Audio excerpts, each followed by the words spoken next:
Since the dawning of esports, the presence of energy drinks has been ubiquitous.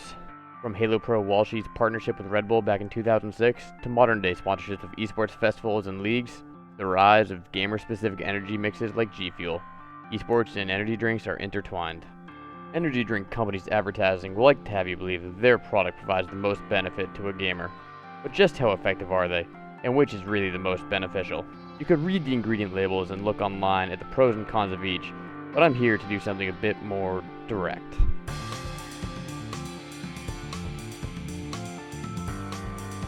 I devised an experiment to put the top brands to the test, figure out which energy drink is the best for esports.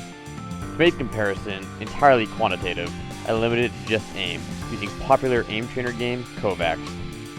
Every day for a week, I consumed one energy drink and then played the same routine, recording all of my scores.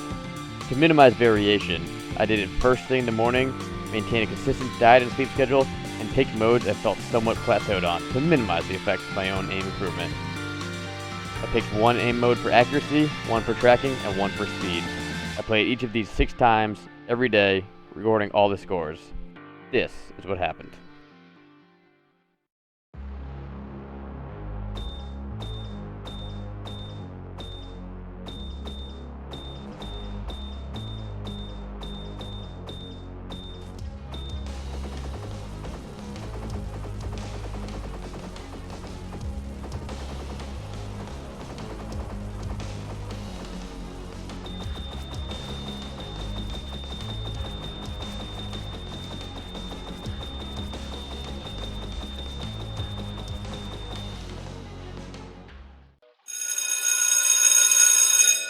Before getting into the results, I want to quickly explain what the figures mean, for the less statistically savvy viewer.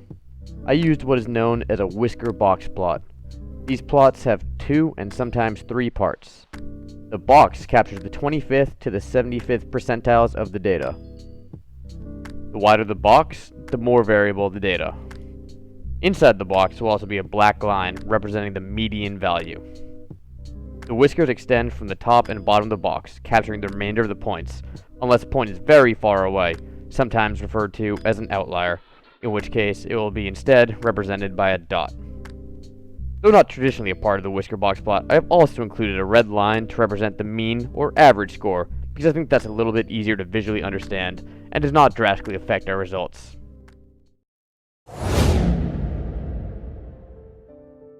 Regarding accuracy, G Fuel had the best result in terms of average score, and water was a clear last place. While G Fuel did not have the top individual score, its high average was due in part to its lack of bad scores, whereas other energy drinks like Red Bull had both incredibly high and incredibly low scores. Looking at the top 10 and bottom 10 runs, we see that though Red Bull had the top 2 scores, it also had the worst score, even worse than water. G Fuel took 3rd and 4th spots while remaining out of the bottom 10.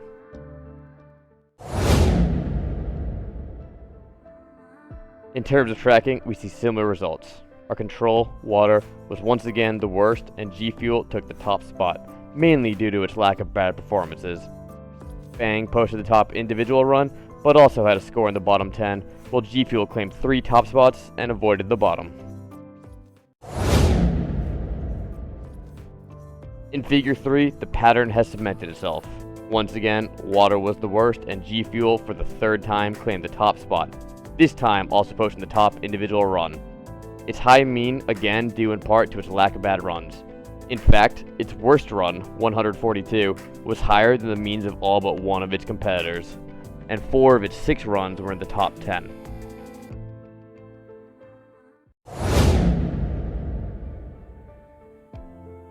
Here, we see the final standings for each mode in terms of average score. By using a point system where we give each first place finish 6 points, second place 5, and so on all the way down to 0 points for 7th place, we can create an overall standings that looks like this. From this, we can see that yes, energy drinks do improve performance, as water was not only last overall, but also last in every individual event. On the flip side, G Fuel was not only the best overall, but also the best in every category, making it a clear winner. Most surprising to me, and perhaps a lot of you, was how well coffee did, finishing 2nd overall and in each category. And aside from 5 Hour Energy, which struggled a bit, other types of energy drinks were quite comparable, with none really standing out from the others. Therefore, either grab a tub of your favorite G Fuel flavor, or just stick to the dark roast. God damn, you suck.